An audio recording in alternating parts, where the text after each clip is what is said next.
Lisa Rodriguez is described by her colleagues as a creative thinker, a powerhouse, magical but no magician. Ms. Rod, as she's affectionately known by her students, is a math teacher at BHS. But teaching math is only one of her many things she does for the Brookline High School community. Here are a few of the exemplar statements about her teaching and professionalism shared with the committee. And I just want to say it has been my pleasure, Ms. Rodriguez, to read these. Absolute pleasure. She pushes all her students to do the absolute best they can do and be able to bring out the full potential in every student. She has an amazing ability to bring even the most introverted student out of their shells. Her style of group work works better than any other class I'd ever been in. Lisa is also committed to her own professional growth and development. She never stops growing and consistently makes the most of every PD opportunity she participates in. She communicates her perspective with humor and clarity in a way that is thought-provoking while taking care not to deny the perspective of others. Lisa builds great relationships with families. She emails home with updates of what students are working on each unit, when assessments are coming up, and when students do something super awesome, as well as when she's concerned about their progress. Each email home comes from a place of wanting to partner with families to better support the students. In her relatively short time here at BHS, Lisa has already become a leader in the school. And in many ways, she is the heart and soul of the math department. That final statement was written by our next speaker, Josh Paris, math coordinator for the Brookline High School. I now welcome Josh to the podium to say a few words about Lisa.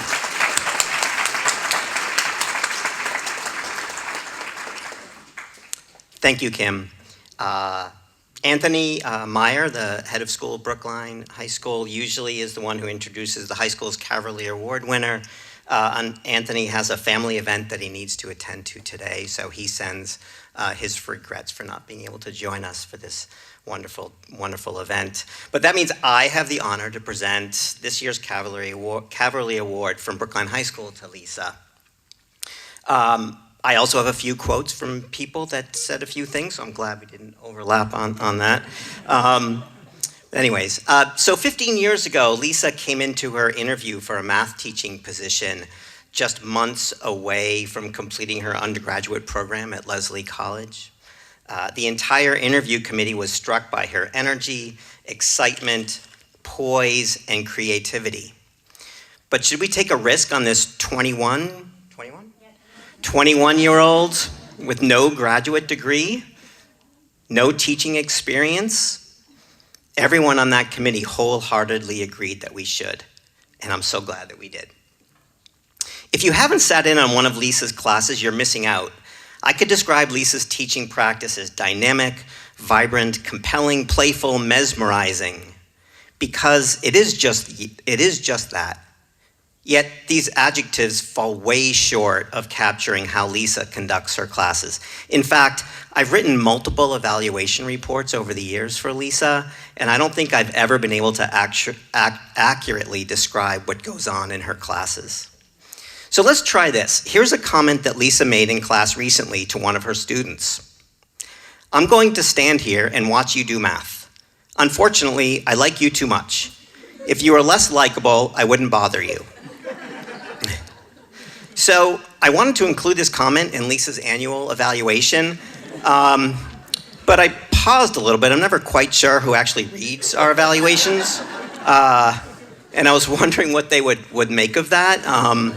The words are a bit edgy, but when you witness firsthand the sassy and playful way that Lisa interacts with her students, when you hear the smile in her voice when she says things like that, you really understand what she's doing. One former student had this to say about Lisa. Ms. Rodriguez is the only Latinx teacher that I have had at Brookline High School. It has been so nice to bond with her over not knowing Spanish as well as we should. She's like one of my tias from back in Colombia. Not as strict as a parent, more fun and totally supportive. She has made a real impact on my life. Over the past 15 years, it has been wonderful to witness Lisa's journey really into adulthood, watching her grow into the departmental, school, and district leader that she is today.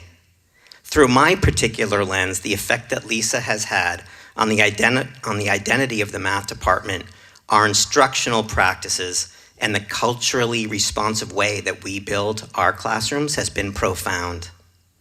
Megan Kennedy Justice, co-director of the Calculus Project with Lisa, puts it this way.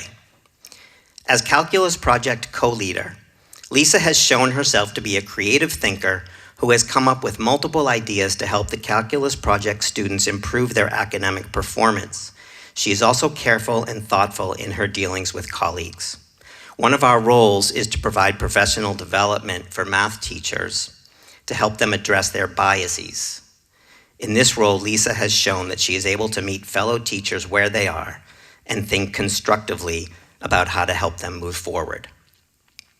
I could go on, but I think we're more interested in hearing what Lisa has to say than what I do. Before I hand over the mic to you, I just want to share a couple of words from Anthony. I quote, "One of the things I love about you, Lisa, is that I have never seen you scared or intimidated. Moments with students, colleagues, or parents and guardians never seem too big for you." On that note, I can't wait to hear what you have to say right now, though I must admit I am a bit afraid. Colleagues, district leaders, family and friends, I give you this year's Caverly Award winner from the high school, the incomparable Lisa Rodriguez.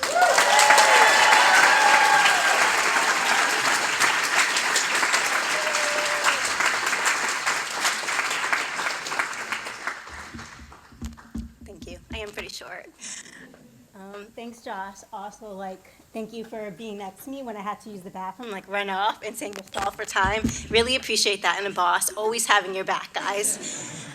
So the only reason I even knew about Brookline High School was that SWS students with Kira, who was last year's winner, came to my high school when my friend and I were running workshops on race and ethnicity at my school. And I just thought, a school that was willing to bring their students to have these tough conversations must be a really cool place to be at. So when it was time to apply for jobs, I saw a position open at BHS for someone who had a master's degree, who had 2 years of teaching experience, and wanted to teach math. So I saw it and thought, I'm fresh on the undergrad. I don't have any years of teaching experience, but I do want to teach math. So Brookline became the first school I applied to. So when they called me for my interview, it was going to be the first teacher interview that I ever went to. So I nervously walked, followed Josh to the math office. He opened the door and it was boom. I saw 6 strangers' faces in front of me and I was what is going on? When I left the interview, I walked to the T-stop over there in the corner. I picked up the phone and called my boyfriend and I told him I had the most wonderful interview experience ever, but I'm not getting that job. As fate would have it, a math teacher was going on a year-long maternity leave and they needed to hire someone for a year and asked if I would be interested. I immediately said yes, called my sister and told her I was gonna have my first ever teaching job and it was great because I'll only be there for a leave and then a year from now, bounce. I was so excited, guys, to start my first year at Brookline High School. I would eat my breakfast on the hour-and-a-half bus and train commute to work. I would go teach my 2 freshman geometry classes, my 2 freshman geo honors classes, my freshman tutorial, and my freshman advisory. So I basically had an OLS schedule 10 years before it was even thought of. I would eat my lunch in the math office with the rest of the math department as we spoke to each other about our daily lives, our upcoming trips, planned our Halloween costumes. I met their adorable children, and we just spoke about how much fun it was to work in Brookline. I still remember one of my first observations in my E-block geometry class. I knew Josh was coming because it was announced. So I had my copies printed. This was before Google Drive was a thing. So I just put my paper underneath the document camera and just do the work as the students follow along. And one student just thought it would be a great idea to change into her basketball uniform in the middle of the observation. Literally shoving her arms into the uniform while contorting her body to take off her current clothes. I just hope Josh wouldn't notice the one girl changing in my class of 15 students, but of course he noticed. But the boss man he was, we just laughed about it and focused on the things that went well and the things that I had control over. I asked that student why she decided to change in the middle of class, and she said, well, I noticed Mr. Paris was here, and I thought it would look better for you if I stayed in the classroom versus going to the bathroom.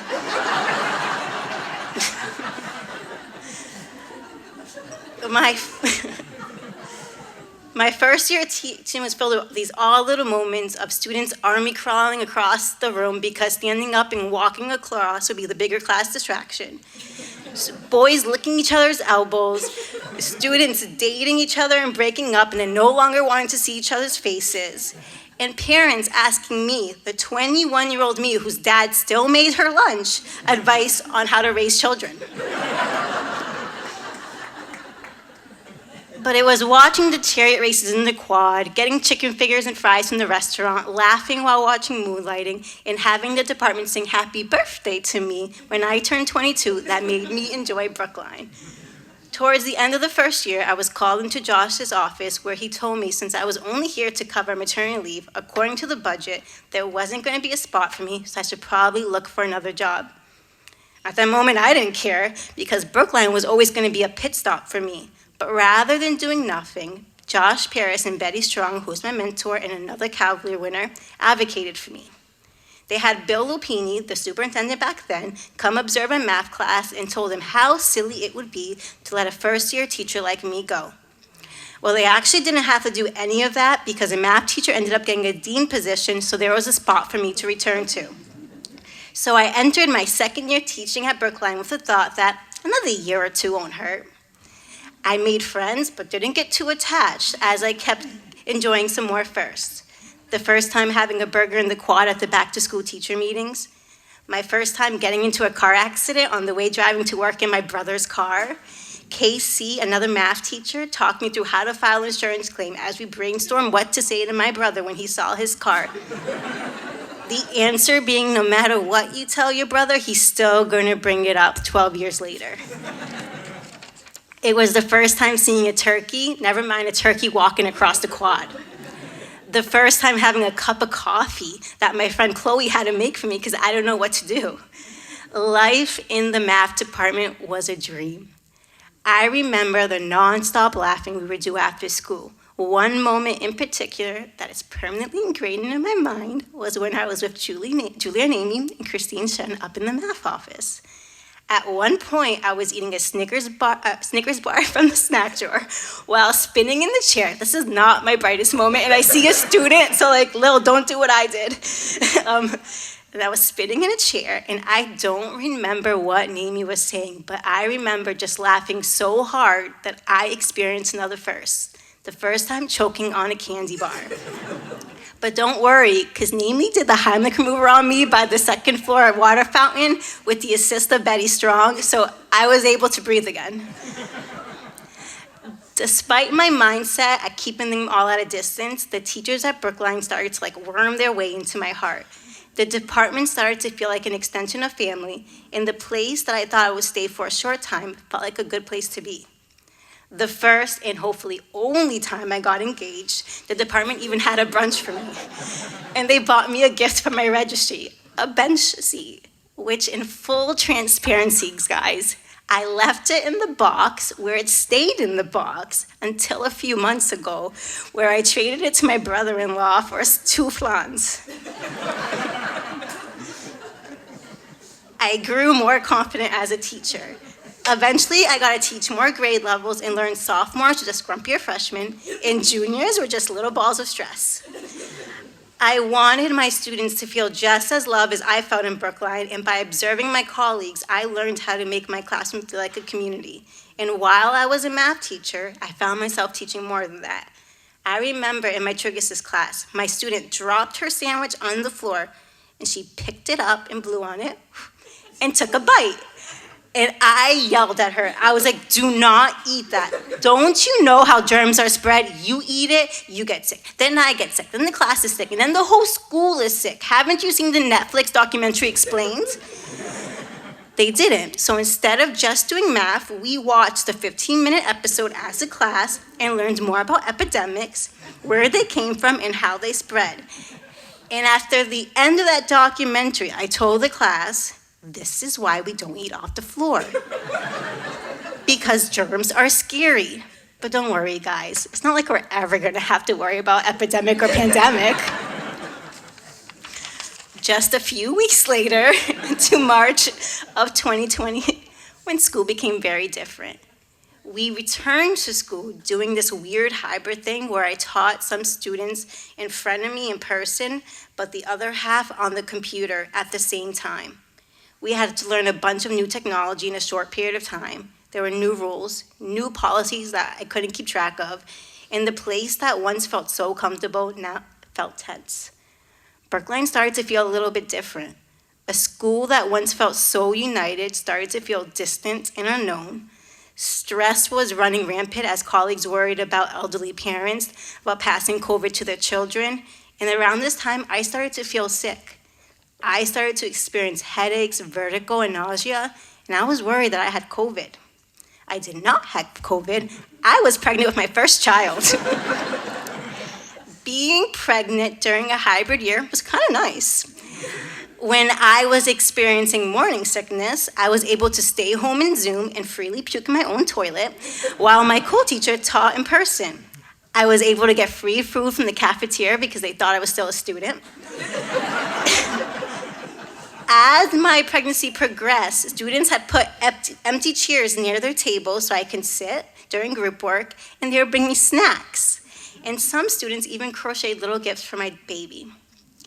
In 2021, I had my first child, Camila, and I remember looking at her for the first time and thinking, wow, I did all that work and she looks just like my husband. This is why I don't like group projects.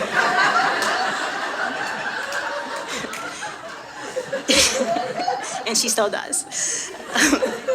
After using all the paid time that I could and a few days of unpaid time, I returned to work a little more than 2 months after I gave birth. I would teach my students, was often tired, hungry, and irritable, my diet just being coffee. The only exercise I would get was running from the first floor to the third floor maternity room to pump between classes. I attended meetings, would change curriculum, have morning and after school office hours, and the occasional Saturday study session to make sure my students were getting what they needed. And while my students were learning, feeling loved and respected, for the first time, I felt myself becoming angry and resentful at having to be a teacher at Brookline. All the small things that brought me so much joy in this district seemed to be gone. There were no more chariot races in the quad, no more pep rallies. No more snare drums at basketball games, no school-wide end-of-year holiday parties. Instead, I had spotty Wi-Fi, a classroom constantly being flooded with water, a teacher strike, a building always under construction, and close friends that once were just a room away moved to a totally different building that I would never see. I missed the community, the walking into anyone's classrooms for chats. I missed the staff breakfasts. I missed my friends that were in OLS.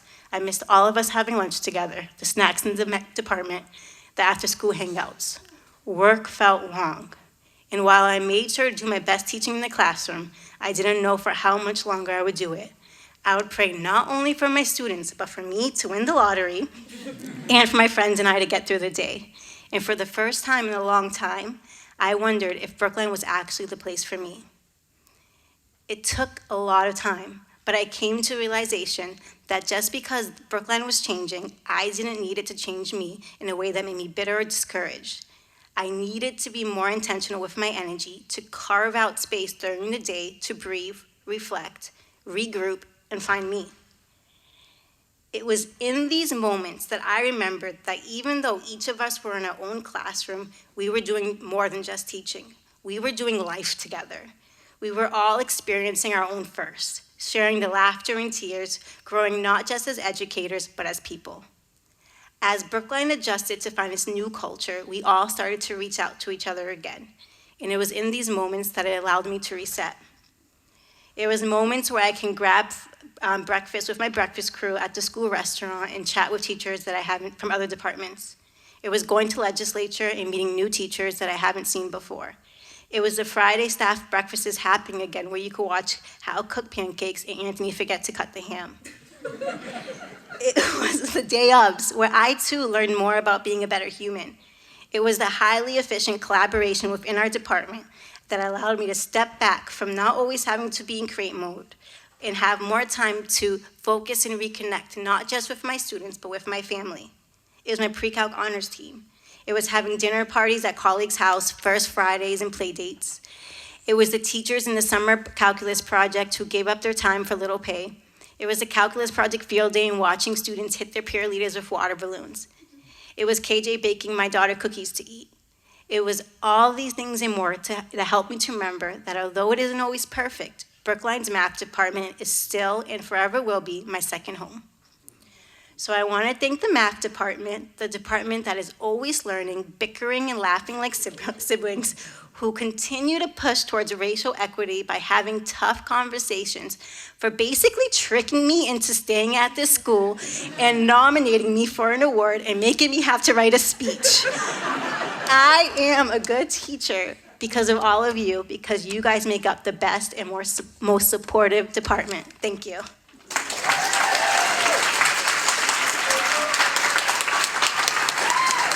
Well done, Lisa.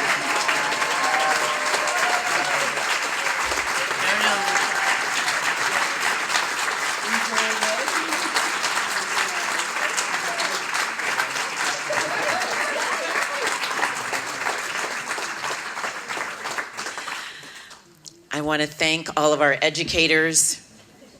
You teach. Oh, come on up. Look at this face. Okay, Nelson, stand up. We want to see the face. Is it? I don't know, Lisa. I think your group project looks pretty awesome to me. Just saying.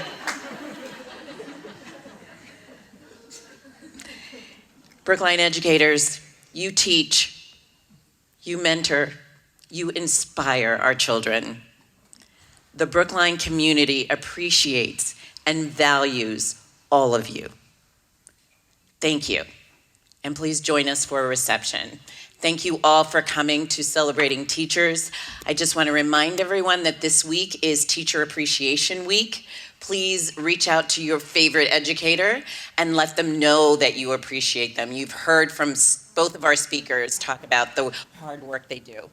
And also join us on our website for Appreciating Teachers. If you would like to honor a teacher, there are many ways that you can support the Brookline educators. Thank you all and have a great week. Our reception is behind you near the stairs. Thank you for coming.